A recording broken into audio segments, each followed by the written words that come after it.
સમાચારો તરફ આગળ વાત કરીએ। વિશ્વ ઉમિયાધામના પ્રમુખ આર.પી. પટેલે એક ચર્ચિત નિવેદન આપ્યું છે। તેમણે કહ્યું છે કે પાટીદાર સમાજનું સંખ્યાબળ ઘટી રહ્યું છે। પાટીદારોમાં વન ચાઇલ્ડ અને નો ચાઇલ્ડનો ટ્રેન્ડ જે વધી રહ્યો છે તે અતિ ઘાતક છે। પાટીદારો 3 થી 4 બાળકો પેદા કરો તેવું આર.પી. પટેલે કહ્યું છે। સંખ્યાબળ ઘટશે તો સામાજિક અને રાજકીય તાકાત પણ ઘટશે તેવું તેમણે કહ્યું। ધીમે ધીમે સમાજનું સંખ્યાબળ ઘટતું જાય છે। આ વિશે ક્યારે ચર્ચા કરીએ છીએ? તમારી કારોબારી કે જનરલ મીટિંગની અંદર પણ હું માનું છું સાહેબ ત્યાં સુધી આની ચર્ચા નહીં થઈ હોય, કારણ કે સમાજનું સંખ્યાબળ ઘટે છે અને સંખ્યાબળ જ્યારે ઘટે છે ત્યારે ઓટોમેટિક એ સામાજિક તાકાત ઘટે છે અને સામાજિક તાકાત ઘટે છે ને ત્યારે રાજકીય શક્તિ પણ ઘટી જાય છે। રાજકીય શક્તિ ઘટે એટલે ઓટોમેટિક તમારી સનાતની શક્તિ ઘટે અને ધીમે ધીમે ધીમે તમે તમારા અસ્તિત્વ માટે પણ લડવું પડે એ પરિસ્થિતિનું નિર્માણ થાય છે। ભ્રૂણ હત્યાનું દૂષણ આપણા સમાજની અંદર ઘણું મોટું ચાલ્યું। ધીમે ધીમે જાગૃતતા આવી તો ભ્રૂણ હત્યા બંધ થઈ, તો એક નવો જે ટ્રેન્ડ જે ચાલુ થયો છે, વન ચાઇલ્ડનો ટ્રેન્ડ ચાલુ થયો છે। વન ચાઇલ્ડ અને ઘણા વળી પરિવારો તો જેટલા સોફિસ્ટિક બન્યા છે એની અંદર હવે નો ચાઇલ્ડનો ટ્રેન્ડ ચાલુ થયો છે। નો ચાઇલ્ડ, ક્યાં જઈશું ને ક્યાં અટકીશું ને એ ખબર નથી પડતી। એટલે સમાજે કોઈ પણ મીટિંગની અંદર આ વાતની નોંધ અને ચર્ચા 100% લેવી પડશે કે હવે આપણા દીકરા દીકરીઓને કહેવી પડશે કે ઓછામાં ઓછા 3 થી 4 બાળકો તો જોઈશે જ। આપણા દાદાઓને યાદ કરો, 7, 8, 9 ભાઈ બહેન હતા આપણે, અને આજે પરિસ્થિતિ બદલાઈ છે। આજે ઘણાના ઘરની અંદર કાકા કહેવા વાળું કોઈ નથી, મામા કહેવા વાળું નથી, ફુવા કહેવા વાળું નથી। આવનારા દિવસો એ પણ આવી શકે કે બજારની અંદર બોર્ડ લાગતા હશે કે અહીંયા તમને ભાડેથી કાકા મળશે ને અહીંયા ભાડેથી મામા મળશે। આજે જે વાત આપણને હાસ્યાસ્પદ લાગે છે ને એ આવતીકાલની હકીકત બનવાની છે। કારણ આપણે એવું માનતા હતા કે હિન્દુસ્તાનની અંદર એવું ક્યારેય ન બને કે હિન્દુઓને ભાગવું પડે। આજે તમે વિચાર કરી લો, કાશ્મીરથી ભાગ્યા, ત્યાંથી લઈને પશ્ચિમ બંગાળમાંથી ભાગ્યા, ત્યાંથી લઈને બાંગ્લાદેશમાંથી ભાગ્યા, ભાગતા જ રહ્યા છીએ। ક્યારે એટેકિંગ ગેમ આપણે રમી નથી શક્યા અને એનું જ કારણ કોઈના કોઈ સ્વરૂપની અંદર આપણે ભોગવતા રહ્યા છીએ। વન ચાઇલ્ડ અથવા નો ચાઇલ્ડનો જે ટ્રેન્ડ અત્યારે વધ્યો છે તે ઘાતક છે તેવું આર.પી. પટેલે કહ્યું છે। ધીમે ધીમે સમાજનું સંખ્યાબળ ઘટી રહ્યું છે। સમાજને આહ્વાન કરવામાં આવ્યું છે કે એટલીસ્ટ 3 થી 4 બાળકો પેદા કરવામાં આવે, કારણ કે સંખ્યાબળ ઘટશે તો સામાજિક અને રાજકીય તાકાત પણ ઘટશે। કચ્છના નખત્રાણા ખાતે સમાજના એક કાર્યક્રમમાં તેમણે આ નિવેદન આપ્યું છે। રાજકીય તાકાત ઘટશે તો સનાતન ધર્મની પણ તાકાત ઘટશે અને સંખ્યાબળ ઘટશે તો તમારા અસ્તિત્વ માટે લડવું પડશે તેવું આર.પી. પટેલે ચિંતા વ્યક્ત કરી છે। એમણે કહ્યું કે પાટીદારોમાં જે ભ્રૂણ હત્યાનું ચલણ હતું તે હવે નથી રહ્યું અને તેવામાં જે બાળકો ઓછા પેદા થઈ રહ્યા છે તેમાં તેમણે એ બાબત પર પ્રહાર કરતા તેમણે કહ્યું કે હવે કાકા અને મામા જે છે તે ભાડે મળશે તેવા બોર્ડ આપણને જોવા મળશે। સંખ્યાબળ ઘટશે તે અંગે તેમણે કહ્યું કે કાશ્મીરમાંથી પણ હિન્દુઓને ભગાડવામાં આવ્યા, બંગાળમાંથી પણ હિન્દુઓને તગેડવામાં આવી રહ્યા છે, તેવામાં સંખ્યાબળ વધારવાની જરૂર છે। હિન્દુ સમુદાયને લઈને તેમણે ચિંતા વ્યક્ત કરી છે અને આ નિવેદન, ચર્ચિત નિવેદન જે છે તે આર.પી. પટેલ દ્વારા આપવામાં આવ્યું છે। નખત્રાણા ખાતે જે કાર્યક્રમ યોજાયો તેમાં તેમણે આ નિવેદન આપ્યું છે। અલગ અલગ લોકોની પ્રતિક્રિયા આ મામલે ચોક્કસપણે આગામી સમયમાં આવશે, પરંતુ હાલના સમયે ખૂબ જ ચર્ચિત નિવેદન આ માનવામાં આવી રહ્યું છે। પાટીદારો 3 થી 4 બાળકો પેદા કરો તેવું આર.પી. પટેલે કહ્યું છે, કારણ કે સંખ્યાબળની સાથે સામાજિક અને રાજકીય તાકાતમાં ઘટાડો થશે। કારણ કે ધીમે ધીમે સમાજનું સંખ્યાબળ ઘટી રહ્યું છે અને એ સંખ્યાબળ ઘટતા જે સામાજિક અને રાજકીય તાકાત છે સમુદાયની તે પણ ઓછી થઈ રહી છે તેવું તેમણે કહ્યું છે।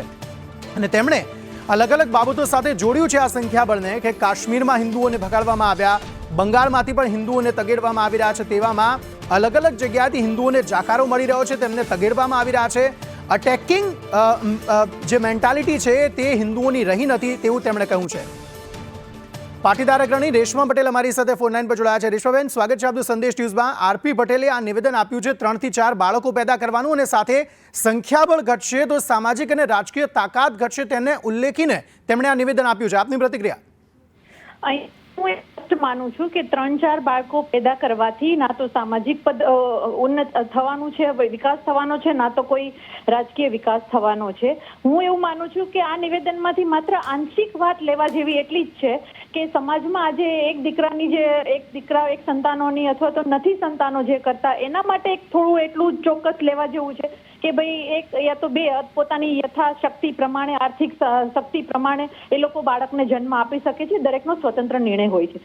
એના ઉપર સમાજની જાગૃતતાનો કે સમાજના મંચ ઉપરથી આવા ભાષણો કરવાનું મને લાગે છે કે થોડી મરોડીને આ વાત કરવામાં આવી છે. જે રીતે એને એ મુદ્દાને હિન્દુ ધર્મ સાથે સાંકળી લેવામાં આવ્યો, પલાયનવાદ સાથે.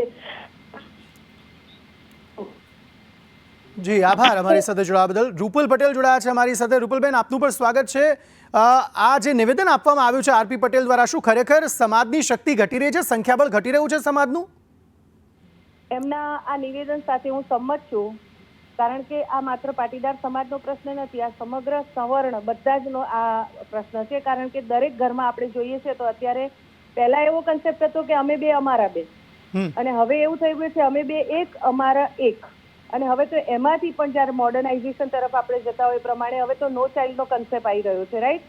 કારણ કે બાળકો ઉછેર કરવા અને બાળકોની જવાબદારી લેવી, બાળકોને ભણાવવા, એ બધામાં હવે એવું લાગે છે કે ઘણા બધા ખર્ચા થાય છે એટલે અમારે આ નથી કરવું. પણ એના લાંબા ગાળાના આપણે જો કન્સિક્વન્સીસ જોઈશું તો ચોક્કસ એની બહુ મોટી અસર સમાજને થશે. પરંતુ અલ્ટિમેટલી એ જે છોકરાઓ છે તેમને રાખવાના તો તેમના મમ્મી પપ્પા જ છે ને. સમાજ એમાં સહભાગી થોડી થવાનો છે કશો. સમાજ સહભાગી નથી થવાનો. મમ્મી પપ્પા રાખવા, ના મમ્મી પપ્પા રાખવાના છે 100% બરાબર છે. પરંતુ આખા સમાજની તમે વાત કરો તો આખા સમાજનું સંખ્યાબળ છે એ ઘટતું જાય છે ને. દરેક સવર્ણનું, આખા હિન્દુ ધર્મની વાત કરો તો હિન્દુ ધર્મમાં એ સંખ્યા ઘટતી જાય છે, જ્યારે બીજા બધા ધર્મની અંદર સંખ્યા વધતી જાય છે. દરેક ઘરની અંદર તમે જુઓ 6-6, 7-7 બાળકો હોય છે. તો આપણે કમસે કમ અમે બે અમારા બે રાખો એટલે એનાથી આગળ વધીએ તો આપણું સંખ્યાબળ ધીરે ધીરે થોડું વધશે. જયારે આપણે ભ્રૂણ હત્યાનો પ્રોબ્લેમ ઉભો થયો હતો એ વખતે સૌને ખબર છે કે દીકરીઓની જબરજસ્ત અછત ઉભી થઈ, એક આખો ટ્રેન્ડ આવ્યો હતો. આ એક એવું જ બીજું ભયાનકતા આપણી સામે આ આવી રહી છે. એટલે આપને એવું લાગે છે કે આ મેન્ટાલિટી જે નો ચાઇલ્ડ અથવા તો વન ચાઇલ્ડની મેન્ટાલિટી છે એ ખાલી પાટીદાર સમાજની છે? અલગ અલગ સમાજો આ જ મેન્ટાલિટી હવે ધરાવે છે? કારણ કે દરેકને આર્થિક તકલીફો પડી જ રહી છે. આપને કહ્યું કે આ this is not the problem of only Patidar, બરાબર? બધા જ સવર્ણની વાત છે અને હિન્દુ ઓવરઓલ જોઈએ તો હિન્દુ ધર્મની અંદર આ થઈ રહ્યું છે.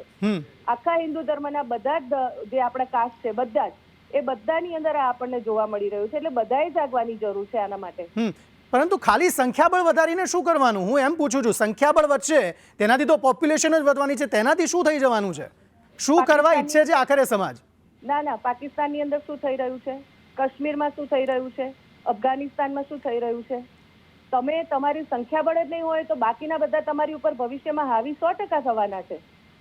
એટલે તમે અત્યારે એક પરિસ્થિતિ એવી છે કે તમારી પાસે મામા છે, ફોઈ છે, કાકા છે, બધા છે. જો આ પછીની પેઢી આવશે ત્યારે તમને મામા કહેવા માટે પણ કોઈ નહીં મળે. તમારા જે રિલેશન્સ છે, પર્સનલ રિલેશન્સ છે, એ પણ બધા પૂરા થઈ જશે. ભવિષ્યની અંદર તમારું બાળક જ્યારે મોટું થશે, હોસ્પિટલાઇઝ થશે તો એની પડખે બેસનારું કોણ હશે? આ બધી પરિસ્થિતિ પણ આપણે વિચાર તો કરવો પડશે ને. પરંતુ રેશમાબેને હમણાં અમારી સાથે જોડાયા હતા, તેમણે એવું કીધું કે 3-4 બાળકો પેદા કરવાથી કોઈ વિકાસ નથી થવાનો, ના સમાજનો ના રાજ્યનો. વિકાસ જો દરેક માતા પિતાને પોતાનું બાળક વાલું હોય છે, રાઈટ?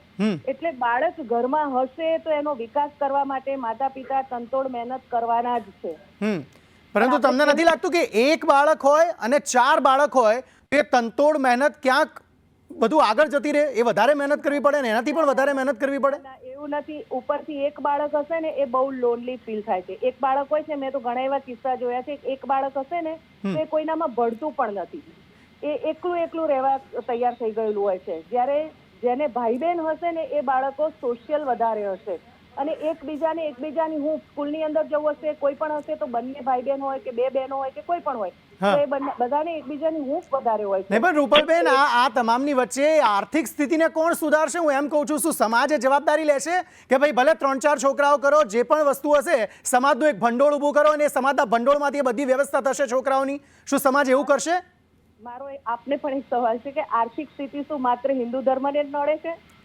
બધા ધર્મમાં આ પ્રોબ્લેમ આવે છે ને. તો શા માટે હિન્દુ સમાજે એકલા એક જ બાળક કે નો બાળક એમાં વિચારવું? ચલો રૂપલબેન, આભાર અમારી સાથે જોડાવા બદલ.